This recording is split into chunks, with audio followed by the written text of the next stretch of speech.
Hello dear NEET aspirants, how are you all. वैसे ये question पूछने की ज़रूरत नहीं है क्योंकि मुझे पता है आप लोग कैसे हो। लास्ट के कुछ डेज बचे हैं नीट में, मतलब कि आपको आपकी मंजिल तक पहुंचाने के लिए ये लास्ट वीक है। एक कॉमन स्टूडेंट से एक मेडिकल स्टूडेंट बनने तक का सफ़र इन 7 डेज़ में कवर करना है आपको। तो ये 7 डेज़ ना आप लोग के लिए बहुत बहुत बहुत इंपॉर्टेंट है। So let's not waste your time, जल्दी जल्दी बता देती हूँ कि आज मैं क्या बताने वाली हूँ। तो आज ना मैं 7 डे प्लान बताऊँगी। It's not 7 day study plan, this is 7 day plan कि आपको एग्जैक्टली क्या क्या करना है। पढ़ने के अलावा भी बहुत कुछ करना होता है, सिर्फ पढ़ने से सिलेक्शन नहीं होता। ये आपने हर किसी को कहते हुए सुना होगा और मैं भी ये बोल रही हूँ, सिर्फ पढ़ने से सिलेक्शन नहीं होता है। ठीक है, सिलेक्शन के लिए बहुत सारे फैक्टर्स हैं जो मैटर करते हैं। तो मैं 3 चीज़ें बताने वाली हूँ, 3 फैक्टर्स।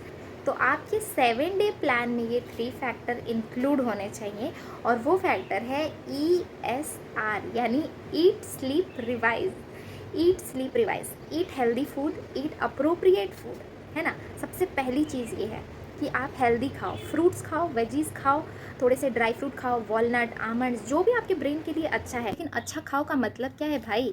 जो तुम्हारे दिमाग को अलर्ट रखे, जो तुम्हारे बॉडी को हेल्दी रखे, ड्राउजी ना होने दे। अब जैसे तुम कभी बहुत ऑयली खाना खा के देखो तो बहुत हैवी हैवी सा नहीं फील होने लगता है ऑन दैट डे ओनली। या फिर कभी आप बहुत ज़्यादा मीठा चीज़ खा लो, चावल खा लो, तो आपको बहुत ड्राउजी फील होता है, आपको नींद आती है। तो इसलिए 7 डे प्लान में अपने खाने पे अलग से ध्यान दो कि आपको फ्रूट्स खाना है, वेजिटेबल्स खाना है, फ्रूट जूस पीना है, ड्राई फ्रूट में आमंड एंड वॉलनट्स खाने हैं। और सबसे इंपॉर्टेंट चीज़ है कि मेन मील को मिस नहीं करना है। आप 3-4 टाइम खाना खाओ, सुबह का ब्रेकफास्ट खाओ, लंच करो, आप शाम में स्नैक्स लो, रात में डिनर करो अच्छे से। ठीक, इतना हो गया। उसके बाद ई के बाद टर्न आता है एस का। एस यानी स्लीप। तो स्लीप देखो यार, जो तुम्हारा एग्ज़ाम टाइम है ना, अब उस हिसाब से अपना स्लीप रखो। एग्ज़ाम टाइमिंग 2 बजे से है, तुम्हें अपने मेन नीट एग्ज़ाम के दिन उस टाइम पे अलर्टनेस चाहिए। तो तुम उस अलर्टनेस को गेन करने के लिए पहले से ही जागते रहो। एक हफ्ते पहले से ही 2 से 5 के बीच में कभी मत सो। इनफैक्ट 12 बजे से ही मत सो, क्योंकि एग्ज़ाम में एंट्री 12:30 बजे शुरू हो जाती है। तो आपको वहाँ पहले जाना होता है, सेंटर पे पहुँचना होता है। तो अपने ब्रेन को ये हैबिट दिलाओ कि मुझे दोपहर में 2 से 5 के बीच में नहीं सोना है। तो जितने भी नॉकटर्नल्स हैं ना, रात को जाग के पढ़ते हैं, दोपहर में सोते हैं, अब अपनी हैबिट चेंज करो। एक हफ्ता है, इतने में हैबिट चेंज हो जाएगा अगर एफर्ट लगाओगे तो ईट हो गया, स्लीप हो गया, तीसरा आता है रिवीजन। और रिवीजन के लिए मैं बार बार बता चुकी हूँ कि revision in the form of doing mock test. तो आप कहीं से भी, आपने प्रीवियस ईयर क्वेश्चन तो कर लिए होंगे मॉक टेस्ट में, कहीं और से जो भी आपके पास सैम्पल पेपर है, आइदर वो MTG की किसी बुक का हो सॉल्व पेपर या फिर आपकी कोचिंग का पेपर हो, आप 10 मॉक टेस्ट पेपर कलेक्ट करो। ठीक है, 7 डेज़ में आपको 10 मॉक टेस्ट देने हैं। कैसे देने हैं? एक दिन 2 देना है, अगले दिन 1 देना है, ऐसे ऑल्टरनेट करके आपको 10 मॉक टेस्ट खत्म करने हैं इन रिमेनिंग 7 डेज़ में। ठीक है, और मॉक टेस्ट करने का फ़ायदा तभी मिलता है जब आप एनालिसिस कर लेते हो, पेपर को एनालाइज करो। इररिस्पेक्टिव ऑफ आपके मार्क्स कितने आ रहे हैं, जस्ट सी कि आपने कितने क्वेश्चन सही किए हैं, कितने गलत किए हैं। सही जो किए हैं उनमें से कितने तुक्के वाले सही हो गए हैं वो देखो, फिर अपना कॉन्फिडेंस गेन होगा कि अच्छा मेरा तुक्का भी सही लगता है। और गलत कितने हुए हैं उनमें देखो कि कितना सिली मिस्टेक से गलत हुआ है। तो अपने दिमाग को ठोको यार कि ये चीज़ तो मुझे आती थी, फिर भी मैंने क्यों गलत कर दिया? सिली मिस्टेक की वजह से ना। तो सिली मिस्टेक एग्जाम में करने का तो कोई चांस है नहीं, तो यहाँ पे ज़्यादा से ज़्यादा सिली मिस्टेक करके अपने दिमाग को एक्टिवेट करो कि नहीं नहीं, एग्जाम में नहीं करना है। तो ये चीज़ प्रैक्टिस से ही होगा। तो 10 is minimum. I will suggest कि हर दिन 2 पेपर कर लो। You can collect 14 NEET mock test paper और 14 पेपर करो 7 डेज़ में। और ये पेपर ना आपके प्रीवियस ईयर के नहीं होंगे। प्रीवियस ईयर तो आप बहुत कर चुके हो, आपको बिल्कुल याद हो गया होगा। प्रीवियस ईयर के करोगे तो 700 नंबर ले आओगे। तो ज़्यादा एक्स्ट्रा कॉन्फिडेंस नहीं गेन करना है। ये क्वेश्चन आप कहीं और से कलेक्ट करो, आइदर वो आपके कोचिंग के हो या फिर कोई और आपने परचेज़ किया हो। देखो, आप क्वेश्चन कभी गलत करते हो ना तो आपको बहुत बुरा फील होता है कि यार ये क्वेश्चन तो मुझे आता था, इसमें थोड़ा सा ट्रिक था, थोड़ा मेमोरी बेस्ड हो गया। या कभी कभी क्या होता है, क्वेश्चन गलत पढ़ लिया, पूछ कुछ और रहा है, आप कुछ और समझ के सॉल्व कर दे रहे हो। या फिर क्वेश्चन में नॉट लिखा होता है, एक्सेप्ट लिखा होता है, जो आप पढ़ते नहीं हो और आप गलत आंसर मार्क कर देते हो। तो ये चीज़ें ना, जब आप खुद से घर पे मॉक टेस्ट दिए रहोगे और ये चीज़ आप गलती घर पे कर चुके रहोगे, तो एग्ज़ाम के टाइम में आपका ब्रेन आपको खुद ही सिग्नल देगा कि अरे इस क्वेश्चन को ध्यान से पढ़ो भाई, कहीं ये वो वाला तो नहीं है कि ऑल आर करेक्ट एक्सेप्ट। तो ऐसे क्वेश्चन में तो आपको फॉल्स वाले लगाने हैं। अब ऑल आर करेक्ट एक्सेप्ट में आपको फॉल्स वाले आंसर लगाने हैं। लेकिन आपने अगर एक्सेप्ट वर्ड को मिस कर दिया, नहीं पढ़ा, तो ऑल आर करेक्ट ऐसा पढ़ोगे और पहला ऑप्शन मान लो आपको करेक्ट मिल गया, तो आपने वही सेलेक्ट कर दिया। बाकी 3 भी करेक्ट ऑप्शन है जो आपने पढ़ा ही नहीं हड़बड़ी में। तो हड़बड़ी में नहीं करना है। ये इन सब चीज़ की आदत डालो, अपने ब्रेन को आदत डालो।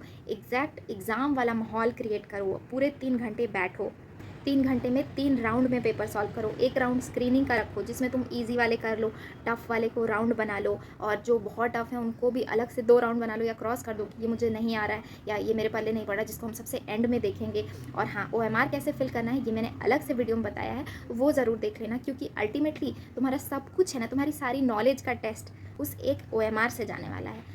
OMR मशीन को नहीं पता कि तुम्हें इसका आंसर पता था। OMR मशीन ये देखेगा कि तुमने मार्क कौन सा किया है। मार्क सही किया है, वेल एंड गुड। मार्क ही गलत कर दिया तो क्या फ़ायदा तुम्हारे सारे नॉलेज का, तुम्हें सारे सही ऑप्शंस आने का, जब वहाँ मशीन में तुम्हारे आंसर को गलत कह दिया गया है ना। तो सिर्फ 7 डेज़ बचा है अपने आप को इस हेल वाले रास्ते से गुजारने के लिए। मतलब ऑब्वियसली ये हेल वाला रास्ता है जब आपके ऊपर इतना प्रेशर है, आपको डॉक्टर बनना है, आपके मन में सेल्फ डाउट क्रिएट हो रहा है कि पता नहीं मेरा सिलेक्शन होगा कि नहीं होगा, कहीं मैं वहाँ जाके गलत ना कर दूँ। जो भी डाउट्स है ना, बहुत सारे तरह की चीज़ें दिमाग में चलती रहती है।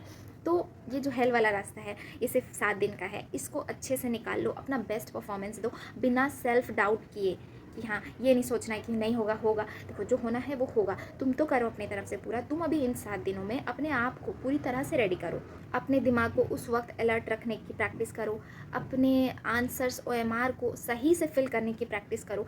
अल्टीमेटली यही मैटर करता है। कॉन्फिडेंस तो पूरा होना चाहिए, पढ़ा हो चाहे ना पढ़ा हो, तो कॉन्फिडेंस बहुत मैटर करता है। अगर तुम कॉन्फिडेंट हो ना तो 2-4 क्वेश्चन तो तुम्हारे ऐसे ऐसे ही सही हो जाने हैं, और अगर कॉन्फिडेंस कम है तो 2-4 क्वेश्चन गलत हो जाने हैं।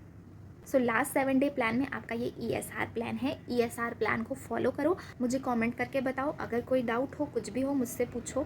यार देखो, मेरे नीट दिए हुए तो 4-5 साल हो गए ना, मैंने 2019 में दिया था, लेकिन स्टिल अभी भी मैं जब वो दिन याद करती हूँ ना तो मेरे दिमाग में वो बिल्कुल ताज़ा है कि मैं कैसे गई थी, मैं सेंटर पे पहुँची थी, मैं क्या सोच के गई थी एग्ज़ाम हॉल में, मैंने किस स्ट्रैटेजी से पेपर किया था, वो सब मुझे अच्छे से याद है अभी भी। और इंशाल्लाह मैं उसको नीट PG के एग्ज़ाम में इम्प्लीमेंट करने वाली हूँ। हालांकि NEET PG is different from NEET UG, वो तो जब आप यहाँ पे आ जाओगे तब पता चले। और मैं ये बता दूँ कि अभी लगता है शुरू शुरू में कि नीट UG निकाल लिया तो पता नहीं क्या ही तोप कर दिया, मगर यहाँ आने के बाद पता चलता है कि भाई UG ही नहीं, आपको PG देना है, सुपर स्पेशलिटी देना है। तो अल्टीमेटली जब लाइफ में इतने एग्जाम्स हो ही रहे हैं तो अपने आप को उस हिसाब से प्रिपेयर करो ना, कि जब भी एग्जाम हो, कोई भी एग्जाम हो तो टेंशन ना हो, बस एग्जाम देने चलो।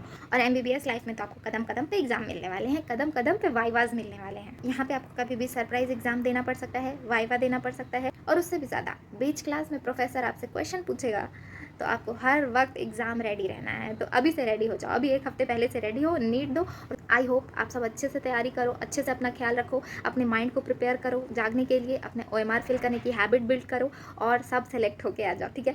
मैं नीट के रिजल्ट वाले दिन वेट करूँगी कि मुझे कमेंट करके कोई बताए कि दी मेरा सिलेक्शन हो गया है। So please follow this ESR plan and all the very best to you guys.